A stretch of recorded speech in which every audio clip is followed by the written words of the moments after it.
के साथ जो खेल रहा है, जिसका स्वरूप बुद्धि इतनी सुंदर नहीं है, इतनी सुंदर है पर वस्त्रादि इतने शोभायमान नहीं, वो कौन है? दृष्टबुद्धि बोला पता नहीं कौन है। अब ये 3 वर्ष के थे जब दृष्टबुद्धि ने घर से निकाल दिया इनकी माँ के मरने के बाद। बोले महाराज मुझे क्या पता, यहाँ तो बहुत बालक है, होगा किसी का बालक, ऐसे ही डोल रहा है, वैसे तो पता चलता है कोई दासी का आदि का पुत्र होगा।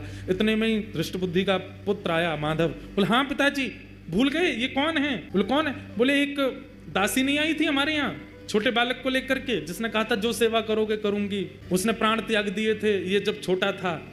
हाँ हाँ हाँ हाँ एक आई थी, केरल देश से आई थी। बोले हाँ वो जो बालक जिसको छोड़ के वो मरी वही बालक है। गालव ऋषि बोले ये वो बालक है? बोला हाँ महाराज वो इसकी माँ हमारे यहाँ दासी थी, उसी का पुत्र, माँ मर गई, अब रहता है इधर उधर ही घूमता रहता है। गालव ऋषि बोले इसको पास बुलाओ। पास बुलाया, सामने आकर के खड़े हो गए चंद्रहास जी, हाथ सिर पर रख दिया।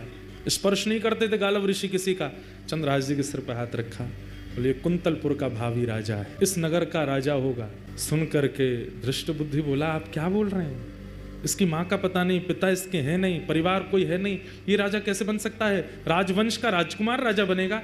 बोले मैंने जो बोल दिया वो होगा, और सुनो देख लेना प्राण नहीं निकल जाए ये बात सुन के तुम्हारे। बोले क्या? तुम्हारी बेटी का भी इसी से ब्याह होगा, तुम्हारी बेटी विषया का इसी से ब्याह होगा, यही तुम्हारा जमाई बनेगा। सुन करके दृष्टबुद्धि मूर्छित हो गया। गालव ऋषि की बात दृष्टबुद्धि के दिमाग में नहीं बैठी। उठ करके खड़ा हो गया दृष्टबुद्धि और अब स्थिति हो गई, अभी बता के गए हैं कि तुम विपरीत हो जाओगे, तुम सबसे बड़े अनर्थ का कारण बनोगे, तुम हर प्रकार से रोक टोक करोगे, आदि आदि सब बता के गए हैं। और ये भी बता के कि यही तुम्हारे जमाई हैं आने वाले। अब उठ करके खड़ा हुआ, जैसे ही देखा चंद्रहास को फटे से कपड़े पहन रखे थे, धूल मिट्टी लगी पड़ी है, सोने का ठिकाना नहीं, बाल कब से धोए नहीं, जटा बन गए हैं, और अपनी पुत्री को देखे विषया को।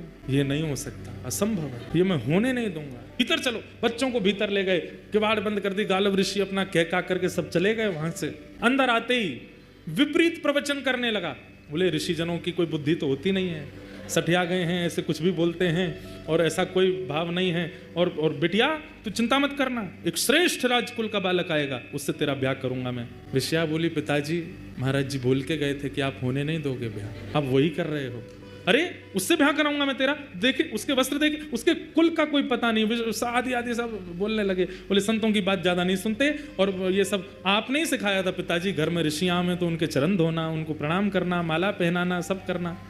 आज से सब बंद, कोई संत नहीं आएंगे, कोई ऋषि नहीं आएंगे, किसी की बात माननी नहीं, किसी को हाथ नहीं दिखाना, किसी को कुंडली नहीं दिखानी, और इसका तो मैं देखता हूं क्या करना है। और उसी समय से दृष्टबुद्धि लग गए किसके पीछे? चंद्रहास जी के पीछे।